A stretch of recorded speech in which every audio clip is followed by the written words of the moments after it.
Taong 1967 sa isang maliit na bayan sa US, isang sheriff ang lula ng kanyang sasakyan kasama ang kanyang misis nang bigla na lang silang pinaulanan ng bala ng isang grupo ng mga kalalakihan sa gitna ng kaling kanilang binabaybay. Dahil dito, lubhang sugatan ng naturang sheriff, samantalang ang asawa naman niya ay di mapalad na binawian ng buhay. Dahil walang ibang nakakita sa ginawang pang-aambush sa kanila, nanatiling malaya ang mga salarin, ngunit lingid sa kanilang kaalaman, sa kabila ng matinding sugat na tinamo, himalang nakaligtas ang sheriff at sa oras na siya ay nakarecover, sinumpa niya sa sarili na isa-isa niyang hahantingin ng mga taong tumapos ng buhay ng pinakamamahal niyang asawa. Ito ang pampelikulang true story ni Buford Pusser, ang magiting na sheriff na 8 beses nabaril, 7 beses nasaksak, 1 beses sinagasaan, ilang beses inalok ng malalaking halaga ng salapi at 4 na beses na ginawa ng pelikula ang kanyang buhay dahil sa kakaiba niyang tapang at kagitingan sa gitna ng maraming dagok na dumating sa kanyang buhay. Mr. Goodbye! December 12 taong 1937 nang ipinanganak si Buford Hayes Pusser sa Adamsville, McNairy County, isang bayan sa Tennessee, USA. Ang kanyang amang si Carl ay hepe ng pulisya sa Adamsville, isang posisyon na kalaunan ay uupuan din ni Buford. Sa paglaki ni Buford ay tinuruan siya ng kanyang ama na maging matuwid at palaging piliin ang tamang landas. Aral na nakatanim sa kanyang utak at dadalhin niya sa kanyang pagtanda. Bata pa lamang ay nakakitaan na ng potensyal si Buford dahil sa kanyang katangkaran. Nang tumundong siya ng high school, umabot na agad ng 6'6" ang kanyang height. Naging student athlete siya sa larangan ng basketball at football dahil dito. Noong high school din ay lumipat sila ng kanyang pamilya sa Oklahoma at doon pinagpatuloy ang kanyang pag-aaral. Pagkatapos ng kanyang high school graduation ay nakapasok sana siya sa United States Marine Corps pero sa kasawiang palad, agad din siyang natanggal sa enlistment dahil sa pag-atake ng kanyang asthma habang siya ay nasa training. Mabigat man ang loob pagkatapos niyang matanggal sa Marines. Lumipat si Pusser sa Chicago at doon na nagsimula ang pagpasok niya sa larangan ng wrestling. Ang taglay niyang laki at tangkad ang kanyang naging advantage laban sa kanyang mga kalaban. Sa lokal na wrestling association, naging kilala siya sa alias na Buford the Bull. Kinalaunan din naman ay nakilala niya ang isang magandang babae na kanyang naging asawa, si Pauline Mullins. Noong December 5, 1959, ikinasal siya kay Pauline hanggang sa isinilang na ang kanilang anak na si Duana Aitoya Pusser. Sa loob ng 3 taon ay nagtrabaho si Pusser sa Union Paper Bag Company bilang die cutter sa Chicago. Napagdesisyonan ng mag-asawa kalaunan na umuwi sa hometown ni Pusser na Adamsville, Tennessee at doon na manirahan. Ito ay para sumunod sa yapak ng yumao niyang ama na isang magiting na pulis at ipagpatuloy ang adhikain nito. Dito na nanumbalik ang dati niyang pangarap na maglingkod sa publiko. September taong 1962, tumakbo si Pusser bilang constable at nanalo matapos makuha ang higit 100 boto. Sadyang napakadedikado ni Pusser sa kanyang paglilingkod sa publiko. Hindi tulad ng ibang mga pulis na may tinatagong iligal na gawain para lamang kumita ng maraming pera. Katulad ng kanyang sheriff na ama, kinalaban niya ang iligal na bentahan ng whiskey sa kanilang lugar kung saan sangkot ang kasalukuyang sheriff ng lugar noon na si James Dickey. Dahil sa galit niya sa koneksyon ng sheriff sa mga iligal na gawain sa McNairy County, tumakbo si Pusser bilang sheriff at naghangad na mapatalsik sa pwesto si Dickey. Noong 1964, makalipas ang 2 taon ng pagiging police officer, nahalal si Pusser bilang isang sheriff dahil namatay si Dickey matapos itong masawi sa isang car accident. Sa edad na 26, naituring si Pusser bilang pinakabatang sheriff sa kasaysayan ng Tennessee. Nagtagumpay siya sa kanyang hangarin sa hindi inaasahang pagkakataon dahil sa aksidente na sinapit ng masamang sheriff.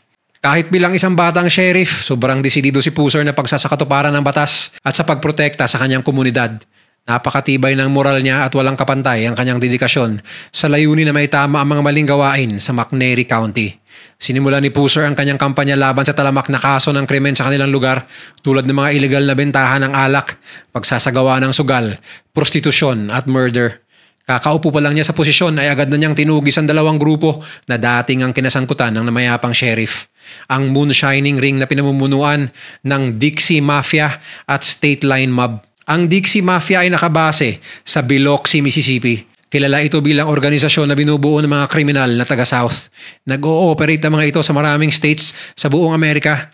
Ang State Line Mob naman ay samahan ng mga lokal na sindikato na nag-ooperate sa mismong McNairy County. Ang mga grupo na ito ay gumagawa ng moonshine, isang illegal na uri ng distilled whiskey. Ibinibenta nila ito sa Tennessee at Mississippi. Libo-libong dolyar ang kanilang kinikita mula sa pagbebenta nito. Kaya naman ginawang personal na misyon ni Pusser na puksain ng mga grupong ito. Habang nagpapatuloy siya sa kanyang layunin, marami ang nagalit sa kanya at itinuring siya bilang kaaway na nais siyang pabagsakin. Agad na napansin ng mga nasabing grupo na hindi mauuto si Pusser at hindi ito masisilaw sa pera kahit na ilang beses na nila itong sinubukang bayaran, hindi tulad ng namayapang sheriff. Sa dami rin ng sinisirang distribution centers ng moonshine ni Pusser, nagalit ng husto ang mga bandido. Nagdeklara ang mga ito ng digmaan laban sa kanya. Layunin nila na pigilan ng bagong sheriff sa pagtugi sa kanilang mga iligal na gawain. Samantala, ginawang panata ni Pusser ang pagpuksa sa mga ito anuman ang mangyayari.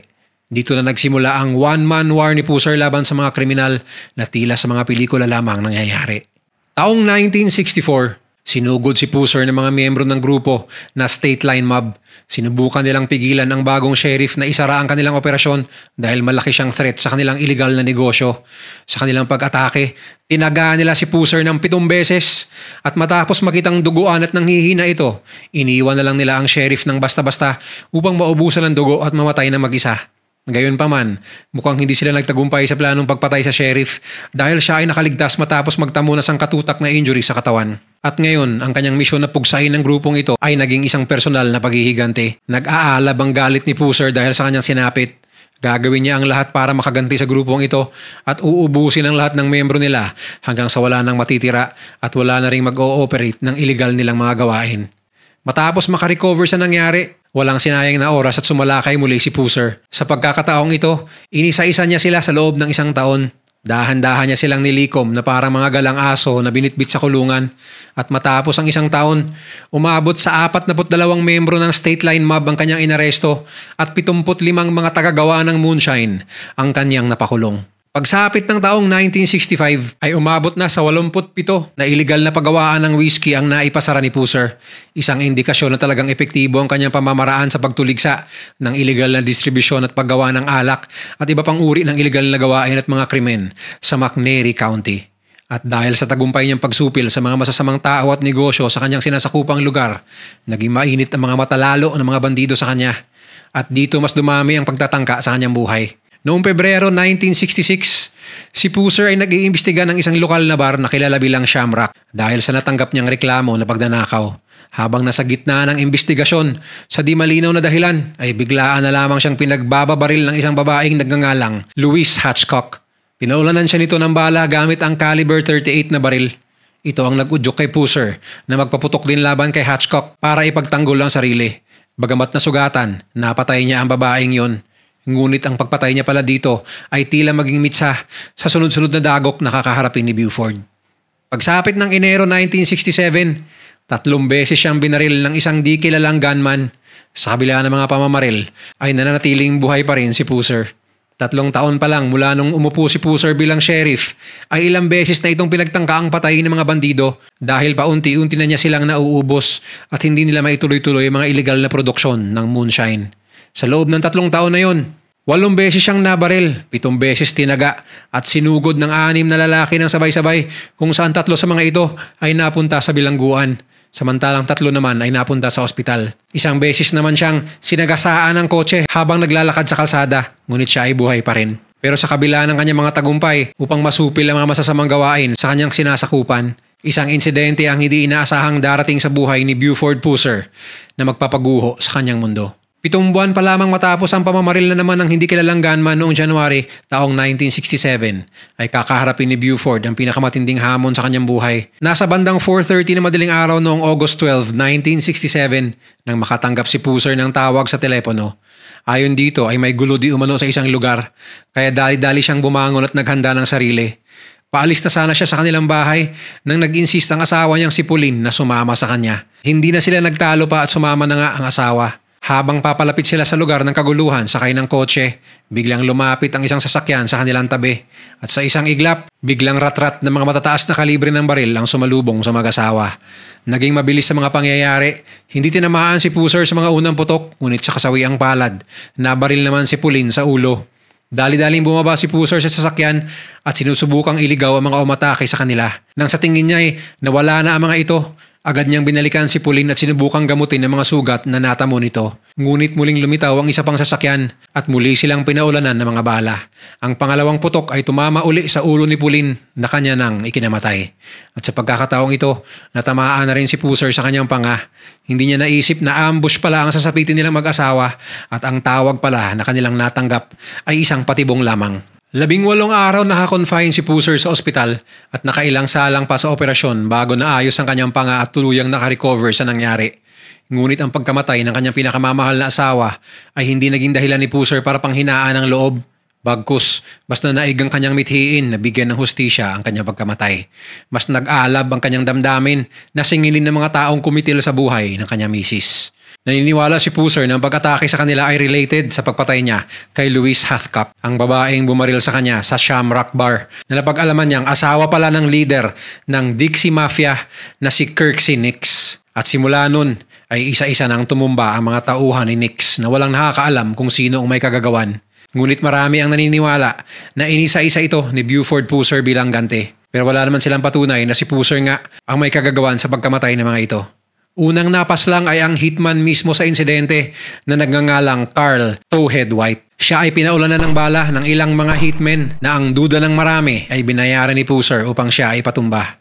Matapos ang mahigit 1 taon, ang dalawa pang pinagdududahang sangkot sa pagkamatay ng asawa ni Pusser ay binaril sa Texas, na ayon sa usap-usapan ay walang ibang gumawa kundi si Buford mismo. Matapos naman ito ay biglang nakulong si Nix at bigla na lamang niyang inamin ang mga kasalanan sa korte. Kaya paniwala ng karamihan ay pinlano na lamang ni Nix na magpakulong kaysa mapatay siya ni Pusser. Nanatili siyang tikom sa usapin ng pagkamatay ni Pauline dahil sa takot na buweltahan ni Pusser. Noong 1970, napilitan nang bumaba sa pwesto si Pusser dahil tapos na ang kanyang termino. Bumalik siya sa dating tungkulin bilang constable. Taong 1972, nang isinagawa muli ang eleksyon, sinubukan muli ni Buford Pusser na tumakbo bilang sheriff dahil para sa kanya, hindi pa tapos ang kanyang laban, ngunit hindi niya na naipanalo ang botohan. Dahil sumikat ang kanyang kwento sa buong Amerika, binili ng Paramount ang rights upang gawing pelikula ang kanyang buhay. Ay dito ay pumayag naman si Buford.